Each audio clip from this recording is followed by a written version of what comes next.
ಎಲ್ಲರಿಗೂ ನಮಸ್ಕಾರ ಸ್ನೇಹಿತರೆ. ಯಾರ ಮನೆಯಲ್ಲಿ ಹಣದ ಸಮಸ್ಯೆ, ಪತಿ ಪತ್ನಿ ನಡುವೆ ವಾದ ವಿವಾದ, ಮಕ್ಕಳ ವಿದ್ಯಾಭ್ಯಾಸದಲ್ಲಿ ಹಿನ್ನಡೆ, ಅತ್ತೆ ಸೊಸೆ ನಡುವೆ ಮನಸ್ತಾಪಗಳು ಇರುತ್ತವೆಯೋ ಅಂತಹ ಮನೆಯಲ್ಲಿ 3 ಶುಕ್ರವಾರಗಳ ಈ ಐಶ್ವರ್ಯ ದೀಪವನ್ನು ಹಚ್ಚಿಡಬೇಕು. 3 ಶುಕ್ರವಾರಗಳ ಕಾಲ ಐಶ್ವರ್ಯ ದೀಪ ಹಚ್ಚುವುದು ಹೇಗೆ? ಈ ದೀಪ ಹಚ್ಚಿಡುವ ಪ್ರಯೋಜನವೇನು?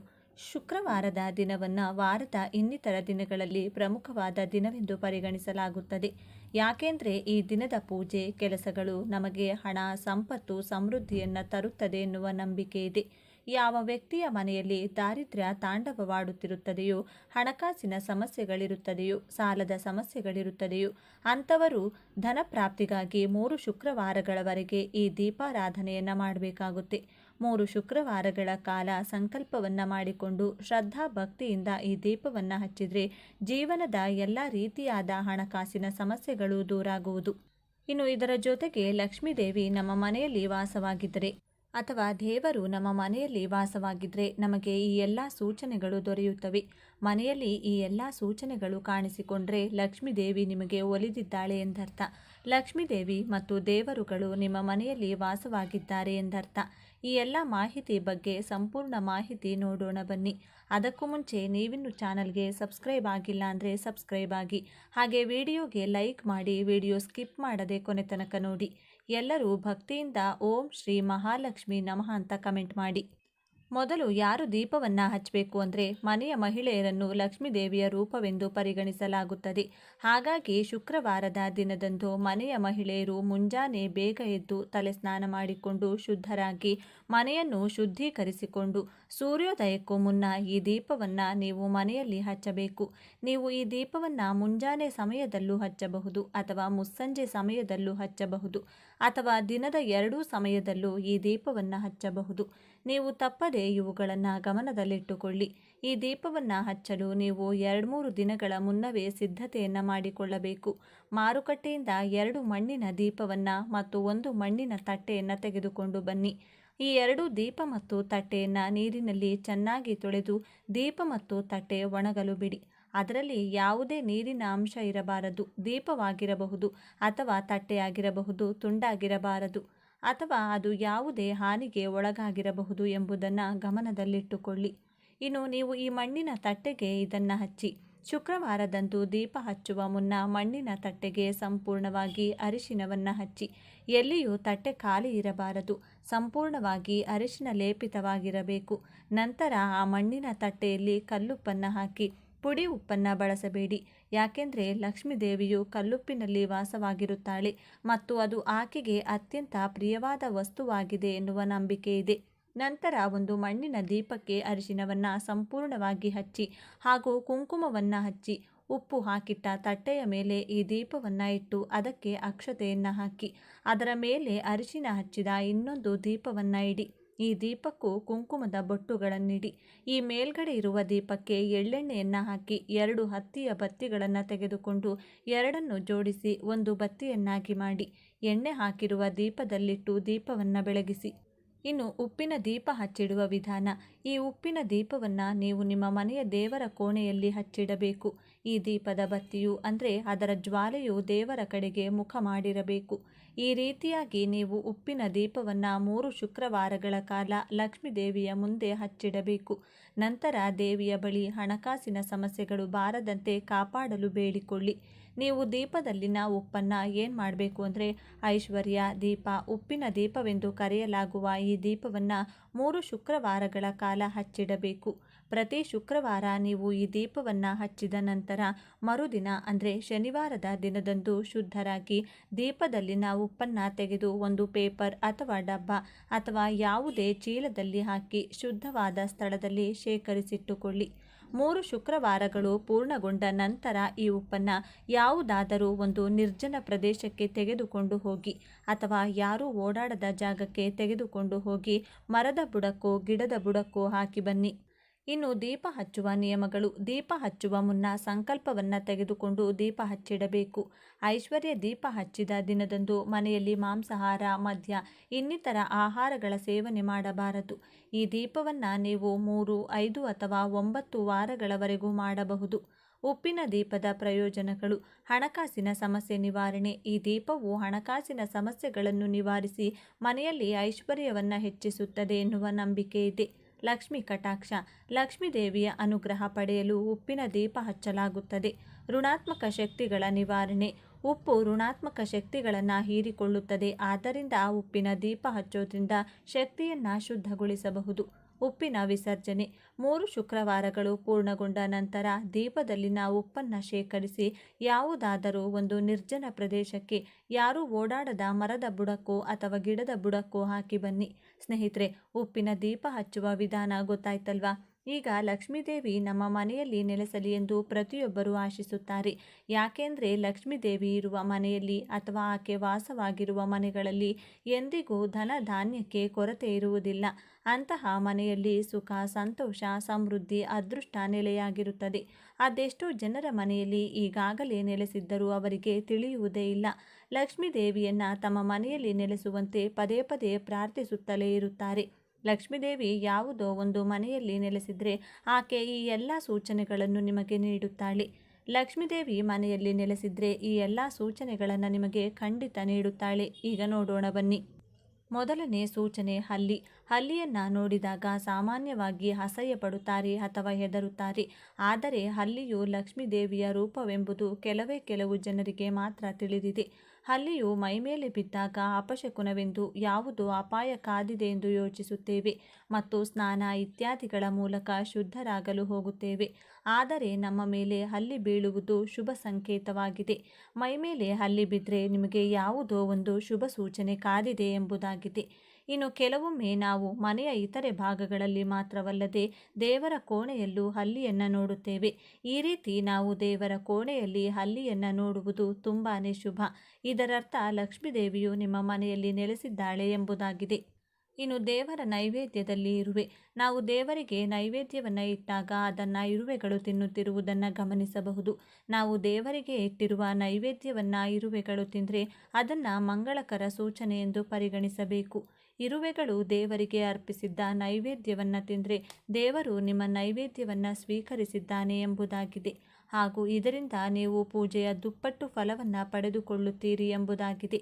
ಅದರಲ್ಲೂ ಮನೆಗೆ ಕಪ್ಪು ಇರುವೆಗಳು ಬಂದರೆ ಶುಭ. ಇನ್ನು ದೇವರ ಹೂವು. ನಾವು ದೇವರ ಪೂಜೆಯನ್ನು ಮಾಡುವಾಗ ಹೂವುಗಳನ್ನು ಅರ್ಪಿಸಿ ಪೂಜೆಯನ್ನು ಮಾಡುತ್ತೇವೆ.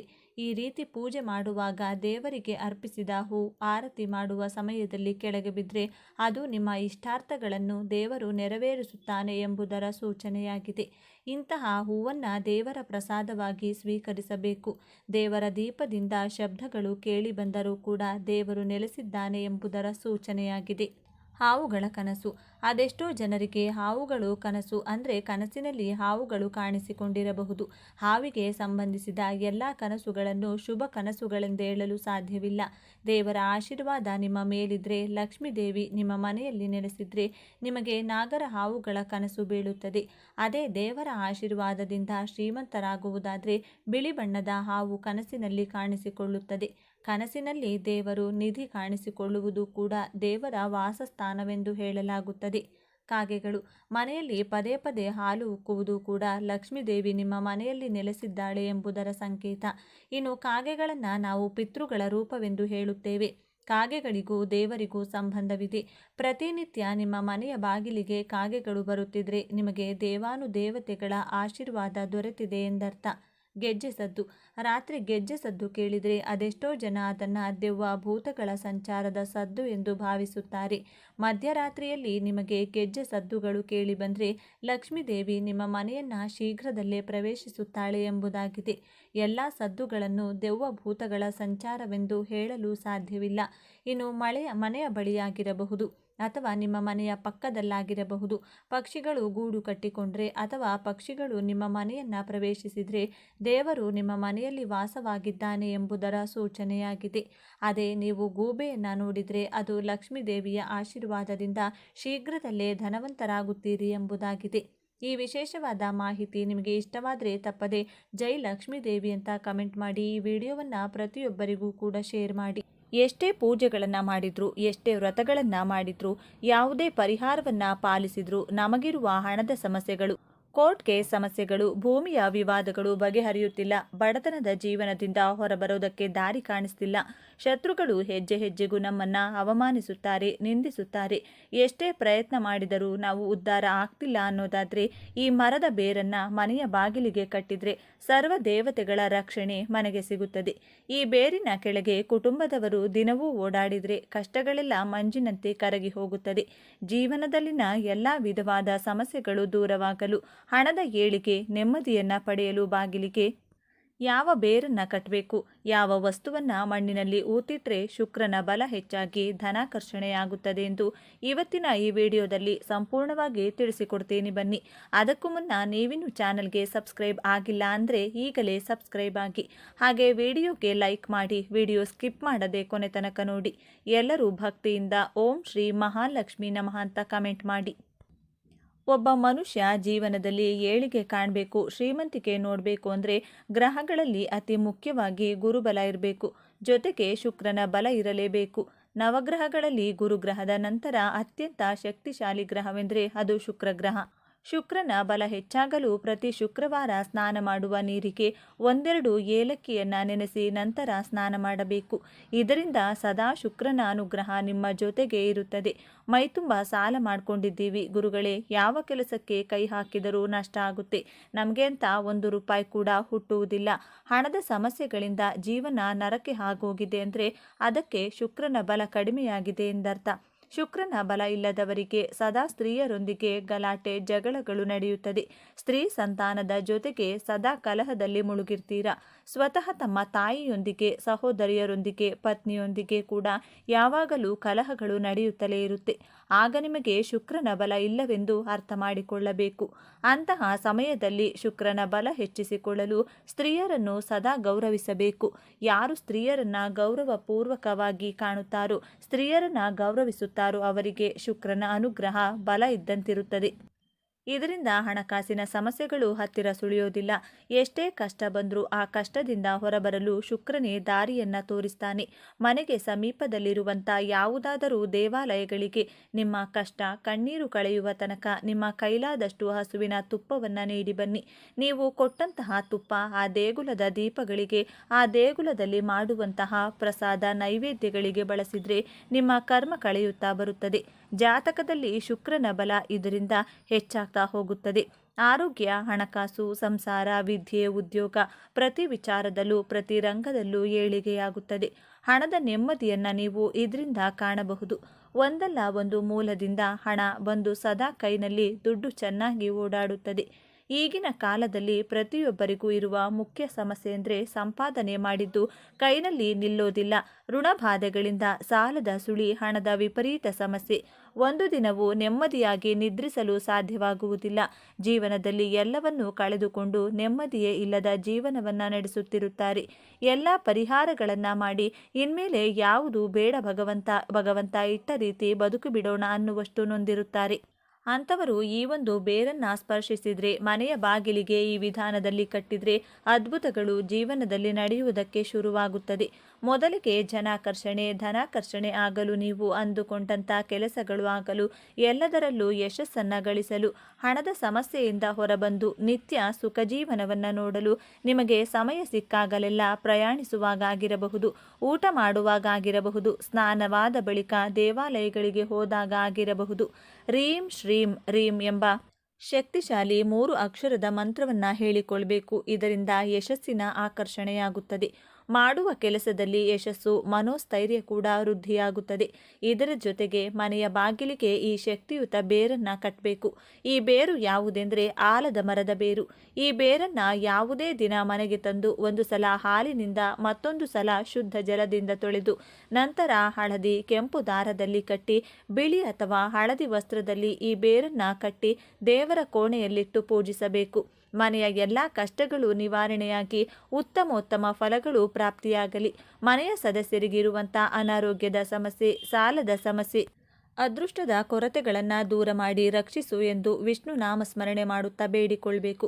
ನಂತರ ಈ ಬೇರು ಕಟ್ಟಿದ ಮೂಟೆಯನ್ನು ಮನೆಯ ಹೊರಭಾಗ ಬಾಗಿಲಿನ ಮೇಲ್ಭಾಗದಲ್ಲಿ ನೇತು ಹಾಕಬೇಕು. ಇದರಿಂದ ವಿಪರೀತವಾಗಿ ಧನಾಕರ್ಷಣೆಯಾಗುತ್ತದೆ.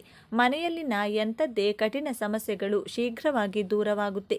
ಇದಕ್ಕೆ ಕಾರಣ ಏನು ಅಂತ ನೋಡೋದಾದರೆ, ಆಲದ ಮರ ಶ್ರೀ ಮಹಾವಿಷ್ಣು ದೇವರ ಸ್ವರೂಪ.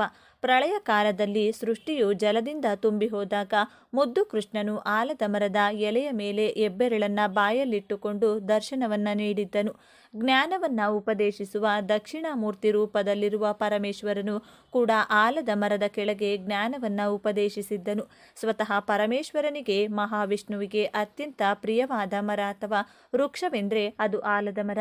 ನೂರಾರು ವರ್ಷಗಳ ಕಾಲ ತಪಸ್ವಿಗಳು ಆಲದ ಮರದ ಕೆಳಗೆ ಕುಳಿತು ತಪಸ್ಸನ್ನ ಮಾಡುತ್ತಿದ್ದರು. ಸಾಕ್ಷಾತ್ ಮಹಾವಿಷ್ಣುವಿನ ರೂಪವೇ ಆಲದ ಮರವಾಗಿದೆ. ಸಾಕ್ಷಾತ್ ಶ್ರೀ ಕೃಷ್ಣನು ಆಲದ ಮರದ ಎಲೆಯ ಮೇಲೆ ಬೆಣ್ಣೆಯನ್ನಿಟ್ಟು ಜನರಿಗೆ ಹಂಚಿದ್ದನೆಂದು ಪುರಾಣಗಳು ಹೇಳುತ್ತವೆ. ಅಂತಹ ಶಕ್ತಿ ಆಲದ ಮರಕ್ಕಿದೆ. ಆದ್ದರಿಂದ ಯಾವ ಮನೆಯ ಮುಂದೆ ಆಲದ ಮರದ ಬೇರಿರುತ್ತದೋ ಆ ಮನೆಗೆ ಹಣ, ಐಶ್ವರ್ಯ, ಸಂಪತ್ತು ನಿರಂತರವಾಗಿ ವೃದ್ಧಿಯಾಗುತ್ತಲೇ ಇರುತ್ತದೆ. ವ್ಯಾಪಾರ ಮಾಡುವವರಿಗೆ ಅತಿ ಹೆಚ್ಚು ನಷ್ಟಗಳು ಆಗ್ತಾ ಇದ್ರೆ ಹಣಕಾಸಿನ ಸಮಸ್ಯೆಗಳಿಂದ ಹೊರಬರೋದಕ್ಕೆ ಆಗ್ತಾನೇ ಇಲ್ಲ. ನಾನಾ ದೇವರಿಗೆ ಕೈ ಮುಗಿತೀನಿ, ಎಷ್ಟೋ ಪೂಜೆ ಪುನಸ್ಕಾರ, ಹೋಮ ಹವನಗಳೆಲ್ಲ ಮಾಡಿಸ್ತೀವಿ. ಆದರೂ ನಮ್ಮ ಸಮಸ್ಯೆಗಳು ತೀರ್ತಾ ಇಲ್ಲ ಅಂದರೆ ಅದಕ್ಕೆ ಶುಕ್ರ ಬಲ ಇಲ್ಲವೆಂದರ್ಥ. ಶುಕ್ರವಾರ ಆದಷ್ಟು ಹಸುವಿನ ತುಪ್ಪವನ್ನು ನಿಮ್ಮ ಆಹಾರದಲ್ಲಿ ಬಳಸಿ. ಇದರಿಂದ ಶುಕ್ರನ ಅನುಗ್ರಹ ಪ್ರಾಪ್ತಿಯಾಗುತ್ತದೆ. ಹಣದ ಸಂಕಷ್ಟಗಳು ದಿನೇ ದಿನೇ ಕಡಿಮೆಯಾಗ್ತಾ ಬರುತ್ತದೆ. ಶುಕ್ರವಾರ ಬೆಳಗಿನ ಸಮಯದಲ್ಲಿ ಕಲ್ಲು ಸಕ್ಕರೆ ಅಥವಾ ಸಕ್ಕರೆಯನ್ನ ಜೊತೆಗೆ ಮೊಸರನ್ನ ಯಾರಿಗಾದರೂ ದಾನವಾಗಿ ನೀಡ್ತಾ ಬನ್ನಿ. ಇದರಿಂದ ಶುಕ್ರನ ಬಲ ಹೆಚ್ಚಾಗಿ ದುಡ್ಡು ಕೈನಲ್ಲಿ ಚೆನ್ನಾಗಿ ಓಡಾಡುತ್ತೆ. ಬರಬೇಕಾದಂತಹ ಹಣ ನಿಮ್ಮ ಕೈ ಸೇರುತ್ತದೆ. ಸಾಲಗಳು ಒಂದು ಕಡೆಯಿಂದ ಕ್ಲಿಯರ್ ಆಗುತ್ತೆ. ಪ್ರತಿ ಶುಕ್ರವಾರ ಕಪ್ಪು ಬಣ್ಣದ ಗೋಮಾತೆಗೆ ನಿಮ್ಮ ಕೈಯಿಂದ ಆಹಾರ ತಿನ್ನಿಸ್ತಾ ಬನ್ನಿ. ಈ ಪರಿಹಾರವನ್ನ ಕೆಲವು ದಿನಗಳ ಕಾಲ ತಪ್ಪದೇ ಪಾಲಿಸಿ. ಇದರಿಂದ ಕ್ರಮಕ್ರಮವಾಗಿ ಶುಕ್ರನ ಬಲ ಹೆಚ್ಚಾಗುತ್ತದೆ.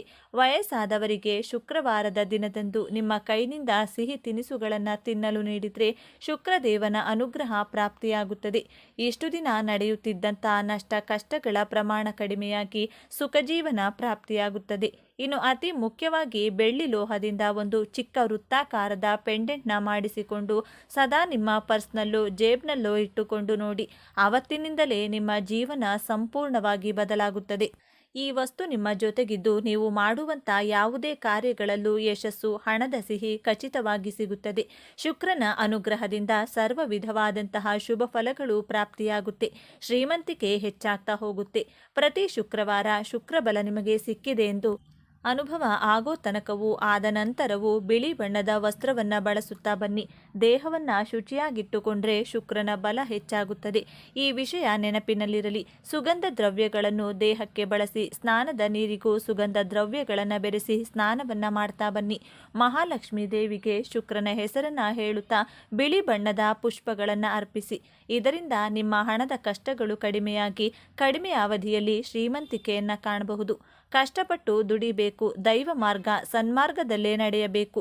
ಕಷ್ಟ ಸುಖವೆಲ್ಲ ದೇವರು ನೀಡುವಂತಹ ವರವೆಂದು ಜೀವಿಸಬೇಕು. ಸುಲಭವಾಗಿ ಈ ಜಗತ್ತಿನಲ್ಲಿ ಏನೂ ಕೂಡ ಸಿಗೋದಿಲ್ಲ, ಅದನ್ನು ಮರೆಯಬಾರದು. ದೈವಶಕ್ತಿಯ ಅನುಗ್ರಹ ಸದಾ ಇರುತ್ತದೆ. ಹಾಗೆಯೇ ಮನೆಯಲ್ಲಿನ ಎಲ್ಲ ಕಷ್ಟಗಳು ಕಳೆದು ಹಣದ ಖರ್ಚು ಕಡಿಮೆಯಾಗಲು ಶಂಖವನ್ನು ಮನೆಯಲ್ಲಿಡಬೇಕು. ಇದರಿಂದ ಸ್ಥಿರಲಕ್ಷ್ಮಿಯ ಅನುಗ್ರಹ ಪ್ರಾಪ್ತಿಯಾಗುತ್ತದೆ. ಧನಾಕರ್ಷಣೆ ಉಂಟಾಗಿ ವಿಶೇಷ ಏಳಿಗೆಯನ್ನು ಮನೆಯಲ್ಲಿ ನೀವು ಕಾಣಬಹುದು. ತೀವ್ರವಾದ ಸಾಲದ ಸಮಸ್ಯೆಗಳಿದ್ದವರು ಹುಣ್ಣಿಮೆಗೂ ಮೊದಲು ಬರುವಂಥ ಬುಧವಾರದ ದಿನದಂದು ಸೂರ್ಯೋದಯಕ್ಕೂ ಮುನ್ನ ನಿಮ್ಮ ಮನೆಯ ದೇವರ ಕೋಣೆಯಲ್ಲಿ ಬೆಳ್ಳಿ ಲೋಹದಿಂದ ತಯಾರು ಮಾಡಿದ ಚಿಕ್ಕ ಆನೆಯ ಮೂರ್ತಿಯನ್ನಿಡಬೇಕು. ಮಹಾಲಕ್ಷ್ಮೀ ದೇವಿಗೆ ಆನೆಗಳೆಂದರೆ ಬಲು ಪ್ರೀತಿ. ಬೆಳ್ಳಿ ಲೋಹ ಚಂದ್ರನಿಗೆ ಪ್ರಿಯ. ಚಂದ್ರನಿಗೆ ಅಧಿಷ್ಠಾನ ದೇವತೆ ಶ್ರೀ ಮಹಾಲಕ್ಷ್ಮೀ ದೇವಿ. ಬೆಳ್ಳಿ ಆನೆಯ ವಿಗ್ರಹವನ್ನು ಮನೆಯಲ್ಲಿಟ್ಟು ಪೂಜಿಸುತ್ತಾ ಬಂದರೆ ಲಕ್ಷ್ಮೀ ಚಂದ್ರರ ಅನುಗ್ರಹದಿಂದ ಸಾಲಗಳು ಹಂತ ಹಂತವಾಗಿ ತೀರಿ ಹೋಗುತ್ತದೆ. ಇನ್ನು ಯಾವುದಾದ್ರೂ ಮಂಗಳವಾರದ ದಿನ ಒಂದು ಚಿಕ್ಕ ಪಾತ್ರೆ ಅಥವಾ ಬಟ್ಟಲಿನಲ್ಲಿ ಜೇನುತುಪ್ಪವನ್ನು ತುಂಬಿಸಿ ಆ ಬಟ್ಟಲನ್ನು ಯಾರೂ ಓಡಾಡದೇ ಇರುವಂಥ ನಿರ್ಜನ ಪ್ರದೇಶದಲ್ಲಿ ಚಿಕ್ಕದಾಗಿ ಗುಂಡಿ ತೆಗೆದು ಅದರೊಳಗೆ ಮುಚ್ಚಿ ಮನೆಗೆ ಬರಬೇಕು. ಜೇನುತುಪ್ಪವು ಶುಕ್ರನಿಗೆ ಪ್ರಿಯವಾದದ್ದು. ಈ ಕೆಲಸ ಮಾಡೋದ್ರಿಂದ ಶುಕ್ರನ ಬಲ ಹೆಚ್ಚಾಗುತ್ತದೆ. ಜೇನುತುಪ್ಪದ ಬಟ್ಟಲನ್ನ ಎಲ್ಲಾದರೂ ಹೂತಿಡಲು ಸಾಧ್ಯವಾಗದಿದ್ರೆ ದೈವ ವೃಕ್ಷಗಳ ಕೆಳಗೆ ಇರುವೆಗಳಿಗೆ ಆಹಾರವಾಗಿ ಹಾಕ್ತಾ ಬರಬೇಕು. ಇದರಿಂದಲೂ ಶುಕ್ರನ ಅನುಗ್ರಹ ಪ್ರಾಪ್ತಿಯಾಗುತ್ತೆ. ಹಣದ ಎಲ್ಲ ಸಮಸ್ಯೆ, ಸಾಲದ ಎಲ್ಲ ಕಷ್ಟಗಳು ಶೀಘ್ರವಾಗಿ ದೂರವಾಗಿ ಸುಖ ನೆಮ್ಮದಿಯ ಜೀವನವನ್ನ ನೀವು ನೋಡಬಹುದು. ಇನ್ನು ವ್ಯಾಪಾರಸ್ಥರು ವ್ಯಾಪಾರ ಚೆನ್ನಾಗಿ ನಡಿಬೇಕು. ನರದೃಷ್ಟಿ, ಅಕ್ಕಪಕ್ಕದ ಅಂಗಡಿಯವರ ದೃಷ್ಟಿ ದೂರವಾಗಿ ಚೆನ್ನಾಗಿ ವ್ಯಾಪಾರ ಆಗಲು 7 ಲಡ್ಡುಗಳಿಂದ ಮನೆಯವರ ಕೈನಲ್ಲಿ ದೃಷ್ಟಿಯನ್ನ ತೆಗೆಸಿಕೊಳ್ಬೇಕು. ಹೇಗೆಂದ್ರೆ 7 ಲಡ್ಡುಗಳನ್ನ ಕೈನಲ್ಲಿ ಹಿಡಿದು ನಿಮ್ಮ ತಲೆಯ ಸುತ್ತ 3 ಬಾರಿ, ಎಡಭಾಗದಿಂದ 3 ಬಾರಿ, ಬಲಭಾಗದಿಂದ ಸುತ್ತಿ ನಂತರ ಆ 7 ಲಡ್ಡುಗಳನ್ನು ಗೋಮಾತೆಗೆ ಅಥವಾ ಮೂಕಜೀವಿಗಳಿಗೆ, ಶ್ವಾನಗಳಿಗೆ ಆಹಾರವಾಗಿ ನೀಡಬೇಕು. ಇದರಿಂದ ಹಣದ ಎಲ್ಲ ಸಮಸ್ಯೆಗಳ ಜೊತೆಗೆ ವ್ಯಾಪಾರದಲ್ಲಿನ ಅಡೆತಡೆಗಳು, ಅಕ್ಕಪಕ್ಕದವರ ದೃಷ್ಟಿ ದೋಷಗಳು ಶೀಘ್ರವಾಗಿ ದೂರವಾಗಿ ವ್ಯಾಪಾರ ಚೆನ್ನಾಗಿ ನಡೆಯುತ್ತದೆ. ನೋಡಿದ್ರಲ್ಲ, ಮನೆಯ ಮುಖ್ಯ ದ್ವಾರಕ್ಕೆ ಯಾವ ಯಾವ ಬೇರನ್ನ ಕಟ್ಟಬೇಕು, ವ್ಯಾಪಾರಸ್ಥರು ವ್ಯಾಪಾರದ ಏಳಿಗೆಗೆ ಯಾವ ತಂತ್ರವನ್ನ ಮಾಡಬೇಕು ಅಂತ ಇವತ್ತಿನ ಈ ವಿಡಿಯೋದಲ್ಲಿ ತಿಳಿಸಿಕೊಟ್ಟಿದ್ದೇವೆ. ಈ ಮಾಹಿತಿ ನಿಮಗೆ ಇಷ್ಟವಾದರೆ ತಪ್ಪದೆ ಜೈ ಶ್ರೀಕೃಷ್ಣ ಅಂತ ಬರೆದು ಈ ವಿಡಿಯೋವನ್ನ ಪ್ರತಿಯೊಬ್ಬರಿಗೂ ಶೇರ್ ಮಾಡಿ. ಜ್ಯೋತಿಷ್ಯ ಶಾಸ್ತ್ರದಲ್ಲಿ ಶುಕ್ರ ಬಹಳ ಮುಖ್ಯವಾದ ಗ್ರಹ. ಶುಕ್ರನ ಚಲನೆಯಲ್ಲಿನ ಬದಲಾವಣೆಗಳು ಎಲ್ಲ ರಾಶಿಗಳ ಜೀವನದಲ್ಲಿ ಪ್ರತಿಫಲಿಸುತ್ತದೆ. ಶುಕ್ರನು ಮೀನ ರಾಶಿಯಲ್ಲಿ ಸಾಗುವುದು, ಹಾಗೆಯೇ ಮೇಷರಾಶಿಗೆ ಪ್ರವೇಶ ಮಾಡಲಿದೆ. ಹೀಗೆ 2 ಬಾರಿ ಶುಕ್ರ ಗ್ರಹ ತನ್ನ ಸ್ಥಾನವನ್ನು ಬದಲಾಯಿಸುವುದರಿಂದ ಕೆಲ ರಾಶಿಯವರಿಗೆ ಆರ್ಥಿಕ ಲಾಭ ಹಾಗೂ ದಾಂಪತ್ಯ ಸಂತೋಷ ಹೆಚ್ಚಾಗಲಿದೆ. ಕೆಲ ರಾಶಿ ಚಿಹ್ನೆಗಳಿಗೆ ಸುವರ್ಣ ಯುಗವನ್ನು ಇದು ಶುರು ಮಾಡಬಹುದು. ಅಲ್ಲದೆ ಜೀವನದ ಎಲ್ಲ ಕ್ಷೇತ್ರಗಳಲ್ಲಿ ಅದೃಷ್ಟ ಮತ್ತು ಸಮೃದ್ಧಿಯನ್ನು ತರುತ್ತದೆ. ಹಾಗಾದರೆ ಶುಕ್ರನು ತಮ್ಮದೇ ಆದ ರಾಶಿಗೆ ಚಲಿಸುವುದರಿಂದ ಯಾವ ರಾಶಿಗಳು ಅದೃಷ್ಟಶಾಲಿಯಾಗಿರುತ್ತಾರೆಂದು ಇದೀಗ ತಿಳಿಯೋಣ ಬನ್ನಿ. ಅದಕ್ಕೂ ಮುಂಚೆ ನೀವಿನ್ನು ಚಾನಲ್ಗೆ ಸಬ್ಸ್ಕ್ರೈಬ್ ಆಗಿಲ್ಲ ಅಂದರೆ ಸಬ್ಸ್ಕ್ರೈಬ್ ಆಗಿ, ಹಾಗೆ ವಿಡಿಯೋಗೆ ಲೈಕ್ ಮಾಡಿ, ವಿಡಿಯೋ ಸ್ಕಿಪ್ ಮಾಡದೆ ಕೊನೆ ತನಕ ನೋಡಿ. ಎಲ್ಲರೂ ಭಕ್ತಿಯಿಂದ ಓಂ ಶ್ರೀ ಮಹಾಲಕ್ಷ್ಮಿ ನಮಃ ಅಂತ ಕಮೆಂಟ್ ಮಾಡಿ. ಮಿಥುನ ರಾಶಿ. ಶುಕ್ರ ಸಂಚಾರ ಮಿಥುನ ರಾಶಿಯವರಿಗೆ ಅದೃಷ್ಟವನ್ನು ಕುಲಾಯಿಸಲಿದೆ. ಕೆಲಸದಲ್ಲಿ ಮಾಡಿದ ಹೊಸ ಒಪ್ಪಂದಗಳ ಮೂಲಕ ಹಣವನ್ನು ಗಳಿಸುವ ಅವಕಾಶಗಳನ್ನು ನೀಡುತ್ತದೆ. ಹಳೆಯ ಮತ್ತು ಹೊಸ ಹೂಡಿಕೆಗಳ ಮೂಲಕ ಹಣವನ್ನು ಗಳಿಸುವ ಸಾಧ್ಯತೆ ಇದೆ. ಹೊಸ ಆದಾಯದ ಮಾರ್ಗಗಳು ತೆರೆದುಕೊಳ್ಳುತ್ತವೆ. ಕೆಲಸದಲ್ಲಿ ಹೊಸ ಜವಾಬ್ದಾರಿಗಳನ್ನು ವಹಿಸಬಹುದು. ಈ ತಿಂಗಳು ನಿಮ್ಮ ಪ್ರೇಮ ಜೀವನದಲ್ಲಿ ಶಾಂತಿ ಮತ್ತು ಸಂತೋಷ ಹೆಚ್ಚಾಗಲಿದೆ. ನಿಮ್ಮ ಸಂಗಾತಿಯೊಂದಿಗೆ ಗುಣಮಟ್ಟದ ಸಮಯವನ್ನು ನೀವು ಕಳೆಯಲು ಸಾಧ್ಯವಾಗುತ್ತದೆ.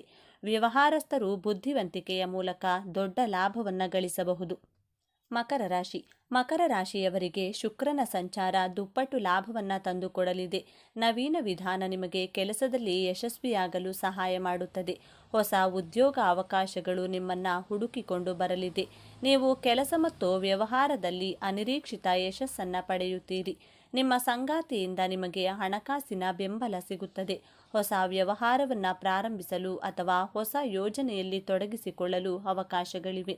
ಅಲ್ಲದೆ ಸುಲಭವಾಗಿ ಈ ಸಮಯದಲ್ಲಿ ಹೊಸ ಯೋಜನೆಯನ್ನು ಪ್ರಾರಂಭಿಸುವಿರಿ. ಸಮಯಕ್ಕೆ ಸರಿಯಾಗಿ ಕಾರ್ಯಗಳನ್ನು ಪೂರ್ಣಗೊಳಿಸಲು ಸಾಧ್ಯವಾಗಲಿದೆ. ಸಿಂಹರಾಶಿ. ಸಿಂಹರಾಶಿಯವರಿಗೆ ಈ ಸಂಚಾರ ವೃತ್ತಿಪರ ಮತ್ತು ವೈಯಕ್ತಿಕ ಜೀವನದಲ್ಲಿ ಪ್ರಗತಿ ಮತ್ತು ಸಕಾರಾತ್ಮಕ ಬದಲಾವಣೆಗಳನ್ನು ತರುವುದು. ಎಲ್ಲ ಪ್ರಯತ್ನಗಳಲ್ಲಿ ಅದೃಷ್ಟ ನಿಮ್ಮದಾಗಲಿದೆ. ನಿಮ್ಮ ಮೇಲಾಧಿಕಾರಿಗಳಿಂದ ನೀವು ಸಂಪೂರ್ಣ ಬೆಂಬಲವನ್ನು ನಿರೀಕ್ಷಿಸಬಹುದು. ನಿಮ್ಮ ಕಠಿಣ ಪರಿಶ್ರಮವನ್ನು ನಿಮ್ಮ ಮೇಲಾಧಿಕಾರಿಗಳು ಗುರುತಿಸುತ್ತಾರೆ. ನಿಮ್ಮ ಹಿಂದಿನ ಕೆಲಸ ಈಗ ಉತ್ತಮ ಫಲಿತಾಂಶಗಳನ್ನು ನೀಡುತ್ತದೆ. ಈ ಅವಧಿಯಲ್ಲಿ ಕೆಲವು ಪ್ರವಾಸಗಳನ್ನು ಕೈಗೊಳ್ಳುವ ಸಾಧ್ಯತೆಗಳು ಇವೆ. ಜೊತೆಗೆ ನಿಮ್ಮ ಕುಟುಂಬ ಸದಸ್ಯರೊಂದಿಗೆ ಸಂತೋಷದ ಸಮಯವನ್ನು ಆನಂದಿಸಲು ನಿಮಗೆ ಅವಕಾಶ ಸಿಗುತ್ತದೆ. ಈ ಮಂಗಳ ಸಂಚಾರವು ಸಿಂಹರಾಶಿಯವರಿಗೆ ತುಂಬಾನೇ ಶುಭವಾಗಲಿದೆ. ಕೆಲಸದಲ್ಲಿ ನಿಮ್ಮ ಕಾರ್ಯಕ್ಷಮತೆ ಬಲವಾಗಿರುತ್ತದೆ ಮತ್ತು ನೀವು ಬಡ್ತಿಯ ಅವಕಾಶಗಳನ್ನು ಸಹ ಪಡೆಯಬಹುದು. ಉದ್ಯಮಿಗಳು ಉತ್ತಮ ಲಾಭವನ್ನು ನೋಡುತ್ತಾರೆ. ದೀರ್ಘಕಾಲದಿಂದ ಬಾಕಿ ಇರುವ ಕಾರ್ಯಗಳು ಪೂರ್ಣಗೊಳ್ಳುತ್ತವೆ ಮತ್ತು ನಿಮ್ಮ ಆರ್ಥಿಕ ಪರಿಸ್ಥಿತಿ ಬಲಗೊಳ್ಳುತ್ತದೆ. ನಿಮ್ಮ ಸಂಗಾತಿಯೊಂದಿಗಿನ ನಿಮ್ಮ ಸಂಬಂಧವು ಸುಧಾರಿಸುತ್ತದೆ. ವೃಶ್ಚಿಕ ರಾಶಿ. ಈ ಸಮಯದಲ್ಲಿ ವೃಶ್ಚಿಕ ರಾಶಿಯವರು ತೆಗೆದುಕೊಳ್ಳುವ ನಿರ್ಧಾರಗಳು ಉತ್ತಮ ಯಶಸ್ಸನ್ನು ತರುತ್ತವೆ. ಎಲ್ಲ ಕೆಲಸಗಳನ್ನು ಚೆನ್ನಾಗಿ ನಿರ್ವಹಿಸಲು ಸಾಧ್ಯವಾಗುವುದು. ಈ ಅವಧಿಯಲ್ಲಿ ನೀವು ಮಾಡುವ ಪ್ರತಿಯೊಂದು ಕಾರ್ಯದಲ್ಲೂ ಆರ್ಥಿಕ ಲಾಭಗಳು ಸಿಗಲಿದೆ. ವೃಶ್ಚಿಕ ರಾಶಿಯ ಉದ್ಯಮಿಗಳಿಗೆ ಇದು ಸಂತೋಷದ ಅವಧಿಯಾಗಿದೆ. ಯಾಕೆಂದರೆ ಹೂಡಿಕೆಯಿಂದ ದುಪ್ಪಟ್ಟು ಲಾಭ ಸಿಗಲಿದೆ. ಇದು ಆರೋಗ್ಯದ ದೃಷ್ಟಿಯಿಂದಲೂ ಅನುಕೂಲಕರ ಸಮಯ. ಆರೋಗ್ಯವು ಅವರ ಎಲ್ಲ ಪ್ರಯತ್ನಗಳನ್ನು ಬೆಂಬಲಿಸುತ್ತದೆ. ದಾಂಪತ್ಯ, ಸಂತೋಷ, ವೃತ್ತಿ ಬೆಳವಣಿಗೆಯನ್ನು ನೀವು ಅನುಭವಿಸುವಿರಿ. ವೃಶ್ಚಿಕ ರಾಶಿಯವರ ಜಾತಕದಲ್ಲಿ ಶುಕ್ರನು ಅನುರಾಧ ನಕ್ಷತ್ರಕ್ಕೆ ಪ್ರವೇಶಿಸಿ ಲಗ್ನದಲ್ಲಿ ನೆಲೆಸುತ್ತಾನೆ. ಲಗ್ನದಲ್ಲಿರುವ ಶುಕ್ರನು ನಿಮ್ಮ ವ್ಯಕ್ತಿತ್ವ, ಸ್ವಭಾವ ಮತ್ತು ಜೀವನ ಶೈಲಿಯ ಮೇಲೆ ನೇರ ಪರಿಣಾಮ ಬೀರುತ್ತಾನೆ. ಪರಿಣಾಮವಾಗಿ ಈ ಸಮಯದಲ್ಲಿ ನಿಮ್ಮ ವ್ಯಕ್ತಿತ್ವವು ಗಮನಾರ್ಹವಾಗಿ ಸುಧಾರಿಸುತ್ತದೆ. ನಿಮ್ಮ ಆಕರ್ಷಣೆ, ಆತ್ಮವಿಶ್ವಾಸ ಮತ್ತು ನಡವಳಿಕೆಯು ಅಂತಹ ಕಾಂತಿಯಿಂದ ಹೊರಹೊಮ್ಮುತ್ತದೆ. ಜನರು ಸ್ವಾಭಾವಿಕವಾಗಿ ನಿಮ್ಮತ್ತ ಆಕರ್ಷಿತರಾಗುತ್ತಾರೆ. ನೀವು ಸಮಾಜದಲ್ಲಿ ವಿಶಿಷ್ಟ ಮತ್ತು ಸಕಾರಾತ್ಮಕ ಗುರುತನ್ನು ಬೆಳೆಸಿಕೊಳ್ಳಲು ಪ್ರಾರಂಭಿಸುತ್ತೀರಿ ಮತ್ತು ನಿಮ್ಮ ಜನಪ್ರಿಯತೆಯು ಹೆಚ್ಚಾಗಬಹುದು. ವಾಹನಗಳು ಮತ್ತು ಆಸ್ತಿಗೆ ಸಂಬಂಧಿಸಿದ ಸಂತೋಷವನ್ನು ಸಾಧಿಸುವ ಸಾಧ್ಯತೆ ಹೆಚ್ಚಾಗುತ್ತದೆ. ನೀವು ವಾಹನ ಖರೀದಿಸುವ ಅಥವಾ ಆಸ್ತಿಯಲ್ಲಿ ಹೂಡಿಕೆ ಮಾಡುವ ಬಗ್ಗೆ ಯೋಚಿಸುತ್ತಿದ್ದರೆ ಈ ಸಮಯ ಅನುಕೂಲಕರವಾಗಿರುತ್ತದೆ. ವಿವಾಹಿತ ವ್ಯಕ್ತಿಗಳು ಸಹ ಈ ಅವಧಿಯನ್ನು ಸಾಕಷ್ಟು ಆನಂದದಾಯಕವೆಂದು ಕಂಡುಕೊಳ್ಳುತ್ತಾರೆ. ನಿಮ್ಮ ವೈವಾಹಿಕ ಜೀವನದಲ್ಲಿ ಸಾಮರಸ್ಯ, ಪ್ರೀತಿ ಮತ್ತು ತಿಳುವಳಿಕೆ ಹೆಚ್ಚಾಗುತ್ತದೆ. ನಿಮ್ಮ ಸಂಗಾತಿಯ ಬೆಂಬಲವು ನಿಮ್ಮನ್ನು ಮಾನಸಿಕವಾಗಿ ಮತ್ತು ಭಾವನಾತ್ಮಕವಾಗಿ ಬಲಪಡಿಸುತ್ತದೆ. ನಿಮ್ಮ ಸಂಬಂಧದಲ್ಲಿ ಆಳ ಮತ್ತು ನಂಬಿಕೆಯನ್ನು ಹೆಚ್ಚಿಸುತ್ತದೆ. ಈ ಸಂಚಾರವು ಆರ್ಥಿಕ ಸ್ಥಿರತೆಯನ್ನು ಸಹ ಒದಗಿಸುತ್ತದೆ. ಹಣವನ್ನು ಉಳಿಸುವಲ್ಲಿ ಮತ್ತು ಅನಗತ್ಯ ಖರ್ಚುಗಳನ್ನು ನಿಯಂತ್ರಿಸುವಲ್ಲಿ ನೀವು ಯಶಸ್ವಿಯಾಗುತ್ತೀರಿ. ಶುಕ್ರನು ಮೇಷರಾಶಿಯ 8ನೇ ಮನೆಯಲ್ಲಿ ಸಾಗುತ್ತಿದ್ದಾನೆ. ಶನಿಯು 12ನೇ ಮನೆಯಲ್ಲಿಯೂ ಇದ್ದಾನೆ. ಪರಿಣಾಮವಾಗಿ ಈ ರಾಶಿಚಕ್ರದ ಸ್ಥಳೀಯರು ಅನೇಕ ಕ್ಷೇತ್ರಗಳಲ್ಲಿ ಪ್ರಯೋಜನ ಪಡೆಯಬಹುದು. ನೀವು ಯಾವುದೇ ಆಸ್ತಿ ಸಂಬಂಧಿತ ವಿವಾದಗಳು ಅಥವಾ ನ್ಯಾಯಾಲಯದ ಪ್ರಕರಣಗಳನ್ನು ಎದುರಿಸುತ್ತಿದ್ದರೆ ಪರಿಹಾರದತ್ತ ಹೆಜ್ಜೆ ಇಡಲು ಇದು ಸರಿಯಾದ ಸಮಯ. ಭೂಮಿ, ಕಟ್ಟಡಗಳು ಅಥವಾ ಪೂರ್ವಜರ ಆಸ್ತಿಗೆ ಸಂಬಂಧಿಸಿದ ವಿಷಯಗಳಲ್ಲಿ ಸಕಾರಾತ್ಮಕ ಫಲಿತಾಂಶಗಳು ಕಂಡುಬರುವ ಸಾಧ್ಯತೆ ಇದೆ. ಅಪರಿಚಿತ ಅಥವಾ ಅನಿರೀಕ್ಷಿತ ಮೂಲಗಳಿಂದ ಆರ್ಥಿಕ ಲಾಭದ ಸಾಧ್ಯತೆ ಇದೆ. ಇದು ನಿಮ್ಮ ಆರ್ಥಿಕ ಪರಿಸ್ಥಿತಿಯಲ್ಲಿ ಹಠಾತ್ ಸುಧಾರಣೆಗೆ ಕಾರಣವಾಗಬಹುದು. ಕೆಲಸದಲ್ಲಿ ನಿಮ್ಮ ಕಠಿಣ ಪರಿಶ್ರಮ ಮತ್ತು ಕೌಶಲ್ಯಗಳನ್ನು ಪ್ರಶಂಸಿಸಲಾಗುತ್ತದೆ. ಸಹೋದ್ಯೋಗಿಗಳು ಮತ್ತು ಮೇಲಾಧಿಕಾರಿಗಳಿಂದ ನೀವು ಗೌರವ ಮತ್ತು ಬೆಂಬಲವನ್ನು ಪಡೆಯುತ್ತೀರಿ. ಇದು ನಿಮ್ಮ ಮನ್ನಣೆ ಮತ್ತು ಖ್ಯಾತಿಯನ್ನು ಹೆಚ್ಚಿಸುತ್ತದೆ. ಈ ಸಮಯವು ವ್ಯವಹಾರದಲ್ಲಿ ತೊಡಗಿರುವವರಿಗೆ ವಿಶೇಷವಾಗಿ ಪ್ರಯೋಜನಕಾರಿ ಎಂದು ಸಾಬೀತುಪಡಿಸಬಹುದು. ಸಂಬಂಧಗಳು ಸಿಹಿಯಾಗಿರುತ್ತವೆ ಮತ್ತು ಹತ್ತಿರವಾಗುತ್ತವೆ. ಹಳೆಯ ಸಂಪರ್ಕಗಳು ಬಲಗೊಳ್ಳುತ್ತವೆ ಮತ್ತು ಪರಸ್ಪರ ತಿಳುವಳಿಕೆಯು ಹೆಚ್ಚಾಗುತ್ತದೆ. ಕುಂಭರಾಶಿ. ಕುಂಭರಾಶಿಯವರಿಗೆ ಶುಕ್ರನ ಅನುಗ್ರಹದಿಂದ ಸಕಲ ಅಭಿವೃದ್ಧಿಯಾಗುವುದು. ನೀವು ಹಿಂದಿನ ಸಮಸ್ಯೆಗಳಿಂದ ಚೇತರಿಸಿಕೊಳ್ಳುವಿರಿ. ಉದ್ಯೋಗ ಸ್ಥಾನದಲ್ಲಿ ಬದಲಾವಣೆಯ ಸಾಧ್ಯತೆಗಳಿವೆ.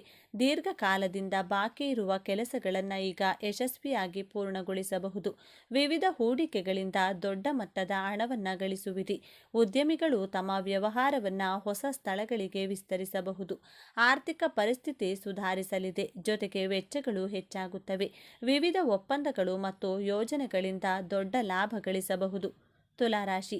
ತುಲಾರಾಶಿಯಲ್ಲಿ ಜನಿಸಿದವರಿಗೆ ಶುಕ್ರನು ಅನುರಾಧ ನಕ್ಷತ್ರಕ್ಕೆ ಸಾಗುವುದರಿಂದ ಸಾಕಷ್ಟು ಪ್ರಯೋಜನಕಾರಿಯಾಗಬಹುದು. ಶುಕ್ರನು ನಿಮ್ಮ ರಾಶಿಯ 2ನೇ ಮನೆಗೆ ಪ್ರವೇಶಿಸುತ್ತಾನೆ. ಇದು ನಿಮ್ಮ ಜೀವನದಲ್ಲಿ ಅನೇಕ ಸಕಾರಾತ್ಮಕ ಬದಲಾವಣೆಗಳನ್ನು ತರುತ್ತದೆ. ಮೊದಲನೆಯದಾಗಿ, ನೀವು ಕಾಲಕಾಲಕ್ಕೆ ಅನಿರೀಕ್ಷಿತ ಆರ್ಥಿಕ ಲಾಭಗಳನ್ನು ಪಡೆಯಬಹುದು. ಈ ಅನಿರೀಕ್ಷಿತ ಲಾಭವು ನಿಮ್ಮ ಆರ್ಥಿಕ ಪರಿಸ್ಥಿತಿಯನ್ನು ಬಲಪಡಿಸುತ್ತದೆ. ಈ ಸಂಚಾರವು ನಿಮ್ಮ ವ್ಯಕ್ತಿತ್ವಕ್ಕೆ ಹೊಸ ಮೋಡಿ ಮತ್ತು ಪರಿಷ್ಕರಣೆಯನ್ನು ತರುತ್ತದೆ. ನಿಮ್ಮ ನಡವಳಿಕೆ ಮತ್ತು ವ್ಯಕ್ತಿತ್ವವು ಇತರರ ಮೇಲೆ ಸುಲಭವಾಗಿ ಪರಿಣಾಮ ಬೀರುತ್ತದೆ. ಜನರು ನಿಮ್ಮ ಮಾತುಗಳಿಂದ ಪ್ರಭಾವಿತರಾಗುತ್ತಾರೆ ಮತ್ತು ಸಾಮಾಜಿಕ ಮತ್ತು ವೃತ್ತಿಪರ ಕ್ಷೇತ್ರಗಳಲ್ಲಿ ನಿಮ್ಮ ಇಮೇಜ್ ಸುಧಾರಿಸುತ್ತದೆ. ಅನೇಕ ಅತ್ಯುತ್ತಮ ವೃತ್ತಿಯ ಅವಕಾಶಗಳು ಉದ್ಭವಿಸಬಹುದು ಮತ್ತು ಸರಿಯಾದ ಸಮಯದಲ್ಲಿ ಅವುಗಳನ್ನು ಅನುಸರಿಸುವ ಮೂಲಕ ನೀವು ಗಮನಾರ್ಹ ಪ್ರಗತಿಯನ್ನು ಸಾಧಿಸಬಹುದು. ಹೆಚ್ಚುವರಿಯಾಗಿ, ನಿಮ್ಮ ಮಾತು ಹೆಚ್ಚು ಸಿಹಿ ಮತ್ತು ಪರಿಣಾಮಕಾರಿಯಾಗುತ್ತದೆ. ಜನರನ್ನು ಸುಲಭವಾಗಿ ಆಕರ್ಷಿಸುತ್ತದೆ. ಈ ಗುಣವು ವೈಯಕ್ತಿಕ ಸಂಬಂಧಗಳಲ್ಲಿ ಮಾತ್ರವಲ್ಲದೆ ನಿಮ್ಮ ವೃತ್ತಿಪರ ಜೀವನದಲ್ಲೂ ನಿಮಗೆ ಪ್ರಯೋಜನವನ್ನು ನೀಡುತ್ತದೆ. ಆರ್ಥಿಕ ಲಾಭಕ್ಕಾಗಿ ಹೊಸ ಮಾರ್ಗಗಳು ತೆರೆದುಕೊಳ್ಳುತ್ತವೆ ಮತ್ತು ನೀವು ವ್ಯವಹಾರದಲ್ಲಿ ತೊಡಗಿಸಿಕೊಂಡಿದ್ದರೆ ಈ ಅವಧಿಯಲ್ಲಿ ನೀವು ಉತ್ತಮ ಯಶಸ್ಸನ್ನು ಸಾಧಿಸಬಹುದು. ಹೊಸ ಒಪ್ಪಂದಗಳು, ಹೊಸ ಸಂಪರ್ಕಗಳು ಮತ್ತು ಹೊಸ ಅವಕಾಶಗಳು ನಿಮ್ಮ ವ್ಯವಹಾರಕ್ಕೆ ಹೊಸ ದಿಕ್ಕನ್ನು ನೀಡಬಹುದು. ಈ ವಿಚಾರಗಳು ನಿಮಗೆ ಇಷ್ಟ ಆಗಿದೆ ಅಂತ ಭಾವಿಸ್ತಿದ್ದೇನೆ. ಇಷ್ಟ ಆಗಿದ್ರೆ ನಮ್ಮ ಚಾನೆಲ್ನ ತಪ್ಪದೆ ಸಬ್ಸ್ಕ್ರೈಬ್ ಮಾಡ್ಕೊಳ್ಳಿ. ಈ ವಿಡಿಯೋಗೆ ಒಂದು ಲೈಕ್ ಕೊಡೋದನ್ನು ಮರಿಬೇಡಿ. ಈ ವಿಡಿಯೋವನ್ನು ನಿಮ್ಮ ಫ್ರೆಂಡ್ಸ್ ಆ್ಯಂಡ್ ಫ್ಯಾಮಿಲಿ ಗ್ರೂಪಲ್ಲಿ ಹೆಚ್ಚು ಶೇರ್ ಮಾಡಿ. ಎಲ್ಲರೂ ಭಕ್ತಿಯಿಂದ ಓಂ ಶ್ರೀ ಶನೇಶ್ವರ ನಮಃ ಅಂತ ಕಮೆಂಟ್ ಮಾಡಿ. ಇನ್ನು ಇತ್ತೀಚಿನ ದಿನಗಳಲ್ಲಿ ಬಹುತೇಕರಿಗೆ ಬೆಳಿಗ್ಗೆ ಎದ್ದ ಕೂಡಲೇ ಮೊಬೈಲ್ ನೋಡುವ ಅಭ್ಯಾಸವಿರುತ್ತದೆ. ಆದರೆ ತಪ್ಪು. ನೀವು ಬೆಳಿಗ್ಗೆ ಎದ್ದ ಕೂಡಲೇ ಯಾವ ವಸ್ತುಗಳನ್ನು ನೋಡಿದರೆ ಶುಭ, ಯಾವ ವಸ್ತುಗಳನ್ನು ನೋಡಿದರೆ ಅಶುಭ ಎಂಬುದನ್ನು ತಿಳಿದುಕೊಂಡರೆ ಉತ್ತಮ. ವ್ಯಾಪಾರಿಗಳು, ವಿದ್ಯಾರ್ಥಿಗಳು, ಕಚೇರಿ ಕೆಲಸಕ್ಕೆ ಹೋಗುವವರು ಸೇರಿದಂತೆ ಯಾರೇ ಆಗಲಿ ಪ್ರತಿದಿನ ನಮಗೆ ಉತ್ತಮ ದಿನವಾಗಿರಬೇಕು ಎಂದು ಬಯಸುತ್ತಾರೆ. ಒಂದು ವೇಳೆ ಏನಾದರೂ ಸಮಸ್ಯೆ ಅನುಭವಿಸಿದ್ದಲ್ಲಿ, ಇಂದು ಬೆಳಿಗ್ಗೆ ಎದ್ದ ಕೂಡಲೇ ಯಾರ ಮುಖ ನೋಡಿದ್ದೆ ಎಂದು ತಮ್ಮ ದುರದೃಷ್ಟವನ್ನು ನೆನೆದು ಬೇಸರ ವ್ಯಕ್ತಪಡಿಸುತ್ತಾರೆ. ಒಂದು ವೇಳೆ ಆ ದಿನ ಶುಭ ಸಂಭವಿಸಿದ್ದಲ್ಲಿ ಕೂಡ ಅದೇ ಉದ್ಗಾರ ತೆಗೆಯುತ್ತಾರೆ. ಬೆಳಿಗ್ಗೆ ಎದ್ದ ತಕ್ಷಣ ಕೆಲವೊಂದು ವಸ್ತುಗಳನ್ನು ನೋಡಬಾರದೆಂದು ವಾಸ್ತುಶಾಸ್ತ್ರವು ವಿವರಿಸುತ್ತದೆ. ವಾಸ್ತುಶಾಸ್ತ್ರದಲ್ಲಿ ಕೆಲವು ವಿಷಯಗಳನ್ನು ನೋಡುವುದು ಅಶುಭವೆಂದು ಪರಿಗಣಿಸಲಾಗಿದೆ. ಶಾಸ್ತ್ರದ ಪ್ರಕಾರ ಬೆಳಿಗ್ಗೆ ಎದ್ದ ಕೂಡಲೇ ನಮ್ಮ ಕಣ್ಣಿಗೆ ಕಾಣುವ ಕೆಲವೊಂದು ವಸ್ತುಗಳು ನಮಗೆ ಇಡೀ ದಿನ ಶುಭ ಸಂಕೇತ ಸೂಚಿಸಿದರೆ, ಇನ್ನು ಕೆಲವೊಂದು ವಸ್ತುಗಳು ಸಮಸ್ಯೆ ತಂದೊಡ್ಡುತ್ತವೆ. ಆಸ್ತಿಕರು ಈ ವಿಚಾರವಾಗಿ ಬಲವಾಗಿ ನಂಬಿಕೆ ಹೊಂದಿದ್ದರೂ ನಾಸ್ತಿಕರು ಇದನ್ನು ನಂಬುವುದಿಲ್ಲ. ಇನ್ನು ಇತ್ತೀಚಿನ ದಿನಗಳಲ್ಲಿ ಬಹುತೇಕರಿಗೆ ಬೆಳಿಗ್ಗೆ ಎದ್ದ ಕೂಡಲೇ ಮೊಬೈಲ್ ನೋಡುವ ಅಭ್ಯಾಸವಿರುತ್ತದೆ. ಆದರೆ ಇದು ತಪ್ಪು. ನೀವು ಬೆಳಿಗ್ಗೆ ಎದ್ದ ಕೂಡಲೇ ಯಾವ ವಸ್ತುಗಳನ್ನು ನೋಡಿದರೆ ಶುಭ, ಯಾವ ವಸ್ತುಗಳನ್ನು ನೋಡಿದರೆ ಅಶುಭ ಎಂಬುದನ್ನು ತಿಳಿದುಕೊಂಡರೆ ಉತ್ತಮ. ನಾವು ಬೆಳಿಗ್ಗೆ ಎದ್ದಾಗ ಮೊದಲು ಏನನ್ನು ನೋಡುತ್ತೇವೋ ಅದನ್ನು ಆಧರಿಸಿ ಆ ದಿನವು ಮಂಗಳಕರವಾಗಿರುತ್ತದೆ ಎಂದು ಹೇಳಲಾಗುತ್ತದೆ.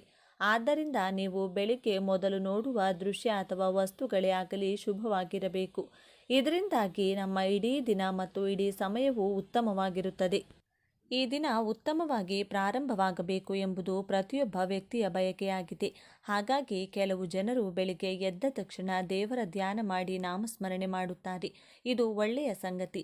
ಆದರೆ ನಿಮ್ಮ ಇಡೀ ದಿನವನ್ನು ಹಾಳು ಮಾಡುವಂಥ ಕೆಲವು ವಿಷಯಗಳನ್ನು ನೋಡುವುದರಿಂದ ನೀವು ದೂರವಿರಬೇಕು.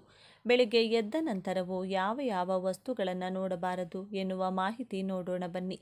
ಅದಕ್ಕೂ ಮುಂಚೆ ನೀವಿನ್ನು ಚಾನಲ್ಗೆ ಸಬ್ಸ್ಕ್ರೈಬ್ ಆಗಿಲ್ಲ ಅಂದರೆ ಈಗಲೇ ಸಬ್ಸ್ಕ್ರೈಬ್ ಆಗಿ, ಹಾಗೆ ವಿಡಿಯೋಗೆ ಲೈಕ್ ಮಾಡಿ, ವಿಡಿಯೋ ಸ್ಕಿಪ್ ಮಾಡದೆ ಕೊನೆ ತನಕ ನೋಡಿ.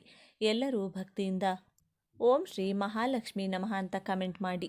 ಬೆಳಿಗ್ಗೆ ಎದ್ದ ತಕ್ಷಣ ಕೆಲವೊಂದು ವಸ್ತುಗಳನ್ನು ನೋಡಬಾರದು. ಅದು ಕನ್ನಡಿ. ಮುಂಜಾನೆ ಎದ್ದು ಅಪ್ಪಿತಪ್ಪಿಯೂ ಕನ್ನಡಿ ನೋಡಬಾರದು. ನಮ್ಮ ಇಡೀ ದಿನವೂ ಬೆಳಿಗ್ಗೆ ಪ್ರಾರಂಭವಾಗುತ್ತದೆ ಎಂದು ಶಾಸ್ತ್ರಗಳಲ್ಲಿ ಹೇಳಲಾಗಿದೆ. ಅದಕ್ಕಾಗಿಯೇ ನಾವು ನಕಾರಾತ್ಮಕ ಶಕ್ತಿಯನ್ನು ರವಾನಿಸುವ ವಸ್ತುಗಳನ್ನು ನೋಡುವುದನ್ನು ತಪ್ಪಿಸಬೇಕು. ಒಬ್ಬ ವ್ಯಕ್ತಿಯು ಬೆಳಿಗ್ಗೆ ಎದ್ದ ತಕ್ಷಣ ಕನ್ನಡಿಯನ್ನು ನೋಡಬಾರದು. ನೀವು ಬೆಳಿಗ್ಗೆ ಎದ್ದ ತಕ್ಷಣ ಕನ್ನಡಿಯಲ್ಲಿ ನೋಡಿದರೆ ರಾತ್ರಿ ಇಡೀ ನಿಮ್ಮಲ್ಲಿರುವ ನಕಾರಾತ್ಮಕ ಶಕ್ತಿಯು ನಿಮ್ಮನ್ನು ಅಲ್ಲಿಗೆ ಸೆಳೆಯುತ್ತದೆ. ಹೀಗೆ ಮಾಡುವುದರಿಂದ ದಿನವಿಡೀ ನಿಮ್ಮ ಆಲೋಚನೆಗಳಲ್ಲಿ ನಕಾರಾತ್ಮಕ ಆಲೋಚನೆಗಳು ಸುತ್ತುತ್ತವೆ ಮತ್ತು ಧನಾತ್ಮಕ ಶಕ್ತಿಯು ನಿಮ್ಮಿಂದ ದೂರ ಓಡಲು ಪ್ರಾರಂಭಿಸುತ್ತದೆ. ಕೊಳಕಾದ ಪಾತ್ರೆಗಳು.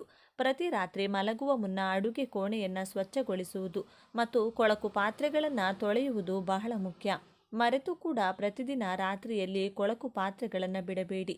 ಅವುಗಳನ್ನು ಪ್ರತಿ ರಾತ್ರಿ ನಿಯಮಿತವಾಗಿ ಸ್ವಚ್ಛಗೊಳಿಸಬೇಕು ಮತ್ತು ನಿರ್ದಿಷ್ಟ ಸ್ಥಳದಲ್ಲಿ ಇಡಬೇಕು. ಕೊಳಕು ಪಾತ್ರೆಗಳನ್ನು ಬೆಳಿಗ್ಗೆ ತೊಳೆಯಲು ಅಡುಗೆ ಮನೆಯಲ್ಲಿಟ್ಟರೆ ಅದು ಲಕ್ಷ್ಮೀ ದೇವಿಯನ್ನು ಆಕರ್ಷಿಸದು ಮತ್ತು ನಮ್ಮಲ್ಲಿ ಬರುವ ಸಕಾರಾತ್ಮಕತೆಯು ಹೋಗುತ್ತದೆ. ಹಾಳಾದ ಗಡಿಯಾರ. ಕೆಟ್ಟು ನಿಂತ ಗಡಿಯಾರ. ಕೆಟ್ಟು ನಿಂತ ಗಡಿಯಾರವು ಬಹಳಷ್ಟು ನಕಾರಾತ್ಮಕ ಶಕ್ತಿಯನ್ನು ರವಾನಿಸುತ್ತದೆ. ಆದ್ದರಿಂದ ಬೆಳಿಗ್ಗೆ ಕಣ್ಣು ತೆರೆದ ತಕ್ಷಣ ಕೆಟ್ಟು ನಿಂತ ಗಡಿಯಾರವನ್ನು ನೋಡುವುದು ತುಂಬ ಅಶುಭವೆಂದು ಪರಿಗಣಿಸಲಾಗಿದೆ. ಬೆಳಿಗ್ಗೆ ಎದ್ದು ಇದನ್ನು ನೋಡಿದರೆ ಇಡೀ ದಿನ ಹಾಳಾಗುತ್ತದೆ. ಇದರೊಂದಿಗೆ ಬೆಳಿಗ್ಗೆ ಸೂಜಿ ದಾರವನ್ನು ನೋಡುವುದನ್ನು ತಪ್ಪಿಸಬೇಕು. ನಿಮ್ಮ ನೆರಳು. ಮುಂಜಾನೆ ಎದ್ದಾಗ ತಪ್ಪಿಯೂ ನಿಮ್ಮ ನೆರಳನ್ನು ನೀವು ನೋಡಬಾರದು. ಬೆಳಿಗ್ಗೆ ಎದ್ದು ನಿಮ್ಮ ಅಥವಾ ಬೇರೊಬ್ಬರ ನೆರಳನ್ನು ನೋಡಿದರೆ ದಿನವಿಡೀ ಅದರ ಪರಿಣಾಮವನ್ನು ನೀವು ನೋಡುತ್ತೀರಿ. ನಿಮ್ಮ ಇಡೀ ದಿನದಲ್ಲಿ ನೀವು ಉದ್ವೇಗ, ಭಯ ಮತ್ತು ಕೋಪವನ್ನು ಅನುಭವಿಸುವುದನ್ನು ಮುಂದುವರಿಸುತ್ತೀರಿ. ಇದು ನಿಮ್ಮ ಇಡೀ ದಿನವನ್ನು ಹಾಳು ಮಾಡುತ್ತದೆ. ಇನ್ನು ನೀವು ಬೆಳಿಗ್ಗೆ ಎದ್ದಾಕ್ಷಣ ಇವುಗಳನ್ನು ನೋಡಿದರೆ ಅದೃಷ್ಟ. ಆದರೆ ಈ ಕೆಲಸವನ್ನು ಮಾಡದಿರಿ. ಮುಂಚಾನೆ ಎದ್ದಾಕ್ಷಣ ತಾವು ಶುಭ ಕಾರ್ಯ ಮಾಡಿದರೆ ನಮ್ಮ ಇಡೀ ದಿನ ಶುಭವಾಗಿರುತ್ತದೆ ಮತ್ತು ಅಶುಭ ಕಾರ್ಯ ಮಾಡಿದರೆ ಇಡೀ ದಿನ ಅಶುಭವಾಗಿರುತ್ತದೆ ಎನ್ನುವ ನಂಬಿಕೆ ಇದೆ. ಮುಂಜಾನೆ ನಾವು ಎದ್ದಾಕ್ಷಣ ಏನನ್ನು ನೋಡಬೇಕು, ಯಾವುದನ್ನು ನೋಡಬಾರದು, ಮುಂಜಾನೆ ಏನು ಮಾಡಬೇಕು? ಮುಂಜಾನೆಯನ್ನು ಹೀಗೆ ಆರಂಭಿಸಿ. ನೀವು ಬೆಳಿಗ್ಗೆ ಎದ್ದ ತಕ್ಷಣ ನಿಮ್ಮ 2 ಕೈಗಳನ್ನು ಉಜ್ಜಿ ನಂತರ ನೋಡಿ, ದೇವರನ್ನು ಸ್ಮರಿಸಿ ಮತ್ತು ಭೂಮಿ ತಾಯಿಗೆ ನಮಸ್ಕರಿಸಿ. ಇದರ ನಂತರ ನಿಮ್ಮ ಕುಲದೇವತೆಗೆ ನಮಸ್ಕರಿಸುವ ಮೂಲಕ ನಿಮ್ಮ ದಿನವನ್ನು ಉತ್ತಮವಾಗಿ ಆರಂಭಿಸಲು ಇಚ್ಛಿಸಿ. ಸೂರ್ಯ ಪೂಜೆ. ಬೆಳಿಗ್ಗೆ ಎದ್ದ ನಂತರ ಉದಯಿಸುತ್ತಿರುವ ಸೂರ್ಯನನ್ನು ನೋಡಿ ಅವನಿಗೆ ನಮಸ್ಕರಿಸಿ ಮತ್ತು ಸ್ನಾನದ ನಂತರ ಪ್ರತಿದಿನ ಆರ್ಘ್ಯವನ್ನು ಅವನಿಗೆ ಅರ್ಪಿಸಿ. ಇದರಿಂದ ನೀವು ದೀರ್ಘಾಯುಷ್ಯವನ್ನು ಪಡೆದುಕೊಳ್ಳುವಿರಿ. ಇಷ್ಟ ದೇವರ ಪೂಜೆ. ಬೆಳಿಗ್ಗೆ ಎದ್ದು ಬ್ರಷ್ ಮಾಡಿ ಸ್ನಾನ ಮಾಡಿದ ನಂತರ ಯಶಸ್ವಿ ಮತ್ತು ಸಂತೋಷದ ಜೀವನಕ್ಕಾಗಿ ದೇವರನ್ನ ಪ್ರಾರ್ಥಿಸಿ. ಇದರ ನಂತರ ನಿಮ್ಮ ಇಷ್ಟ ದೇವರನ್ನ ಪೂಜಿಸಿ. ಇದು ನಿಮ್ಮ ಮನಸ್ಸಿನಲ್ಲಿ ಸಂತೋಷವನ್ನು ಸೃಷ್ಟಿಸುತ್ತದೆ. ಮುಂಜಾನೆ ಬ್ರಷ್ ಮಾಡುವ ಮುನ್ನ ಯಾವುದೇ ಆಹಾರ ಪದಾರ್ಥವನ್ನು ಸೇವಿಸಬಾರದು ಎನ್ನುವುದನ್ನು ಗಮನದಲ್ಲಿಟ್ಟುಕೊಳ್ಳಿ.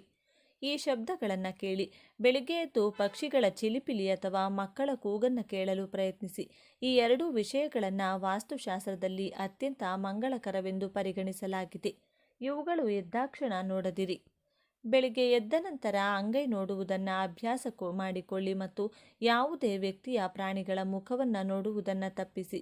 ಅದು ನಿಮ್ಮ ಮನಸ್ಸಿನಲ್ಲಿ ಕೆಟ್ಟ ಭಾವನೆಗಳನ್ನು ತರುತ್ತದೆ. ಈ ಕೆಲಸವನ್ನು ಮಾಡಬಹುದು. ನೀವು ಬೆಳಿಗ್ಗೆ ಎದ್ದ ತಕ್ಷಣ ಮೆದುಳಿಗೆ ಹೆಚ್ಚು ಒತ್ತಡವನ್ನು ನೀಡಬೇಡಿ ಮತ್ತು ಮನಸ್ಸಿಗೆ ವಿಶ್ರಾಂತಿ ನೀಡಿದ ನಂತರ ಸ್ವಲ್ಪ ಸಮಯ ಪತ್ರಿಕೆಗಳನ್ನು ಓದುವುದು ಮತ್ತು ಟಿವಿ ನೋಡುವ ಕೆಲಸವನ್ನು ಮಾಡಿ. ಇದು ಅಶುಭ. ಬೆಳಿಗ್ಗೆ ಎದ್ದ ತಕ್ಷಣ ಯಾರೋ ಅಳುವ ಶಬ್ದ ಕೇಳುವುದು ಕೆಟ್ಟ ಶಕುನ. ಹಾಗಾಗಿ ಟಿವಿಯಲ್ಲೂ ಅಳುವ ಕಾರ್ಯಕ್ರಮಗಳನ್ನು ನೋಡಬೇಡಿ ಹಾಗೂ ಕೋತಿ, ನಾಯಿ ಮತ್ತು ಹಂದಿಯಂತಹ ಕೆಟ್ಟ ಶಬ್ದಗಳನ್ನು ಬಳಸಬೇಡಿ. ಯಾವ ವಸ್ತುಗಳು ಶುಭ ಸೂಚಕ? ಬೆಳಿಗ್ಗೆ ಏಳುತ್ತಿದ್ದಂತೆ ನೀವು ಘಂಟಾನಾದ, ಶಂಖ, ಪೂಜೆ ಪುನಸ್ಕಾರದ ಶಬ್ದವನ್ನು ಕೇಳಿದರೆ ಆ ದಿನವಿಡೀ ನಿಮಗೆ ಒಳ್ಳೆಯ ಕಾರ್ಯಸಿದ್ಧಿಯಾಗಲಿದೆ. ಬೆಳಿಗ್ಗೆ ಎದ್ದ ಕೂಡಲೇ ಹಾಲು ತುಂಬಿದ ಪಾತ್ರೆಯನ್ನು ನೋಡುವುದು ಶುಭ ಸೂಚಕ. ಇದು ನಿಮ್ಮ ಮೇಲೆ ಲಕ್ಷ್ಮಿ ಕಟಾಕ್ಷ ಇದೆ ಎಂಬುದನ್ನು ಸೂಚಿಸುತ್ತದೆ. ನೀವು ಎದ್ದಾಗ ನೀರು ತುಂಬಿದ ಬಿಂದಿಗೆ ಕಾಣಿಸಿಕೊಂಡ್ರೆ ಅದು ಕೂಡ ಬಹಳ ಶುಭ ಸಂಕೇತವಾಗಿದೆ. ಹೂವು, ಹಣ್ಣು, ತೆಂಗಿನಕಾಯಿ, ತೆಂಗಿನ ಮರ ಹಾಗೂ ಕಾಮಧೇನುವನ್ನು ನೋಡಿದರೆ ಅದು ನಿಮಗೆ ಬಹಳ ಒಳ್ಳೆಯದು. ಕಾಮಧೇನು ಅಥವಾ ಹಸುವಿನಲ್ಲಿ 33 ಕೋಟಿ ದೇವತೆಗಳು ನೆಲೆಸಿದ್ದಾರೆಂಬ ನಂಬಿಕೆ ಇದೆ. ಆದ್ದರಿಂದ ನೀವು ಬೆಳಿಗ್ಗೆ ಎದ್ದ ಕೂಡಲೇ ಗೋವನ್ನು ನೋಡಿದರೆ ಅಥವಾ ಅದನ್ನು ಪೂಜಿಸಿದರೆ ಆ ದೇವತೆಗಳನ್ನೇ ಪೂಜಿಸಿದಂತಾಗುತ್ತದೆ. ಇನ್ನು ತೆಂಗಿನ ಮರದಲ್ಲಿ ಶಿವ, ಗಂಗೆ ಹಾಗೂ ಪಾರ್ವತಿ ನೆಲೆಸಿರುತ್ತಾರೆ ಎಂಬ ನಂಬಿಕೆ ಇದೆ. ನೀವು ಎದ್ದ ಕೂಡಲೇ ಕೆಂಪು ಬಣ್ಣದ ಸೀರೆಯುಟ್ಟ ಮುತ್ತೈದೆ ಕಾಣಿಸಿಕೊಂಡ್ರೆ ಬಹಳ ಶುಭ. ಹಾಗೆ ನೀವು ಕೆಲಸದ ನಿಮಿತ್ತ ಹೊರಗೆ ಹೋಗುವಾಗ ಕೆಂಪು ಬಣ್ಣದ ಸೀರೆ ಧರಿಸಿರುವ ಮುತ್ತೈದೆ ನಿಮಗೆ ಎದುರಾದರೆ ಆ ಕೆಲಸದಲ್ಲಿ ನಿಶ್ಚಿತ ಜಯ ದೊರೆಯಲಿದೆ. ಬೆಳಿಗ್ಗೆ ಎದ್ದ ಕೂಡಲೇ ಅಥವಾ ನೀವು ಮನೆಯಿಂದ ಯಾವುದೇ ಕೆಲಸಕ್ಕೆ ಹೊರಡುವಾಗ ಗೂಬೆ ಕಾಣಿಸಿಕೊಂಡರೆ ಶುಭ. ಗೂಬೆಯ ಸಾಕ್ಷಾತ್ ಮಹಾಲಕ್ಷ್ಮಿಯ ವಾಹನವಾಗಿರುವುದರಿಂದ ಗೂಬೆ ನಿಮ್ಮ ಕಣ್ಣಿಗೆ ಬಿದ್ದರೆ ಆ ದಿನ ಆರ್ಥಿಕ ವಿಚಾರದಲ್ಲಿ ನೀವು ಯಶಸ್ಸು ಸಾಧಿಸಲಿದ್ದೀರಿ ಎಂದರ್ಥ. ಹಾಗೆ ಪ್ರತಿದಿನ ಎದ್ದ ಕೂಡಲೇ ನೀವು ಆರಾಧಿಸುವ ದೇವರ ಫೋಟೋ ನೋಡಿದರೆ ಒಳ್ಳೆಯದು. ನಿಮ್ಮ 2 ಕೈಗಳನ್ನು ನೋಡಿಕೊಂಡು ಮುಖಕ್ಕೆ ಸ್ಪರ್ಶಿಸುವುದು ಉತ್ತಮ. ಸೂರ್ಯ ದೇವನಿಗೆ ನಮಸ್ಕರಿಸಿದರೆ ಒಳ್ಳೆಯದು. ಮಕ್ಕಳು ದೇವರ ಸ್ವರೂಪವಾಗಿರುವುದರಿಂದ ಪುಟ್ಟ ಕಂದಮ್ಮಗಳನ್ನು ನೋಡಿದರೂ ಕೂಡ ಒಳಿತು. ಯಾವ ವಸ್ತುಗಳನ್ನು ನೋಡಬಾರ್ದು? ಬೆಳಿಗ್ಗೆ ಎದ್ದ ಕೂಡಲೇ ಖಾಲಿ ಕೊಡ ಅಥವಾ ಬಿಂದಿಗೆ ನೋಡಿದರೆ ಅದು ಅಶುಭ. ಹಾಗೆ ಸ್ನಾನ ಮಾಡದೆ ನಿಮ್ಮ ಮುಖವನ್ನು ಕನ್ನಡಿಯಲ್ಲಿ ನೋಡಿಕೊಂಡ್ರೆ ಅದು ನಿಮ್ಮಲ್ಲಿ ಇಡೀ ದಿನ ನಕಾರಾತ್ಮಕತೆಯನ್ನು ಉಂಟು ಮಾಡಲಿದೆ. ಹಾಗೆ ಬೆಳಿಗ್ಗೆ ಎದ್ದ ಕೂಡಲೇ ಹರಿತವಾದ ಆಯುಧಗಳನ್ನು ಕೂಡ ನೋಡಬಾರದು. ಚಪ್ಪಲಿ, ರಾತ್ರಿ ತೊಳೆಯದೇ ಇರಿಸಿದ ಪಾತ್ರೆಗಳು, ಪೊರಕೆ, ನಾಯಿಗಳ ಜಗಳ ನೋಡಿದರೆ ಆ ದಿನವಿಡೀ ನಿಮಗೆ ಒಂದಲ್ಲ ಒಂದು ಸಮಸ್ಯೆ ಕಾಡುವುದು ನಿಶ್ಚಿತ. ರಾತ್ರಿ ಮಲಗುವಾಗ ಸಿಂಕ್ನಲ್ಲಿ ಯಾವುದೇ ಪಾತ್ರೆ ಉಳಿಸದೆ ತೊಳೆದಿಡುವುದು ಒಳ್ಳೆಯದು. ಬೆಳಿಗ್ಗೆ ಎದ್ದ ಕೂಡಲೇ ಹರಿದ ಬಟ್ಟೆಗಳು ಅಥವಾ ಬಟ್ಟೆಗಂಟನ್ನು ನೋಡಬಾರದು. ಬೆಳಿಗ್ಗೆ ಸೂರ್ಯೋದಯದ ಸಮಯದಲ್ಲಿ ಪಶ್ಚಿಮ ದಿಕ್ಕಿನಲ್ಲಿ ನಿಮ್ಮ ನೆರಳನ್ನು ನೋಡಿದರೆ ಅದರಿಂದ ನಿಮಗೆ ದೋಷ ಉಂಟಾಗಲಿದೆ. ಬಿರುಕು ಬಿಟ್ಟಿರುವ ಕನ್ನಡಿ ನೋಡಬೇಡಿ. ಹಣೆಗೆ ಕುಂಕುಮ ಇಡದ, ಕೂದಲು ಕೆದರಿದ ಅಥವಾ ಅಳುತ್ತಿರುವ ಮಹಿಳೆಯರನ್ನು ನೋಡಬಾರದು. ಇದು ಅಶುಭ ಸೂಚಕವಾಗಿದೆ. ಹಾಗೆ ಕೆಟ್ಟು ನಿಂತ ಗಡಿಯಾರವನ್ನು ಯಾವುದೇ ಕಾರಣಕ್ಕೂ ನೋಡಬೇಡಿ. ಜೊತೆಗೆ ಪ್ರಾಣಿಗಳ ಫೋಟೋಗಳನ್ನು ಕೂಡ ನೋಡಬಾರದು. ಈ ವಿಶೇಷವಾದ ಮಾಹಿತಿ ನಿಮಗೆ ಇಷ್ಟವಾದರೆ ತಪ್ಪದೆ ಜೈ ಲಕ್ಷ್ಮೀ ದೇವಿ ಅಂತ ಕಮೆಂಟ್ ಮಾಡಿ.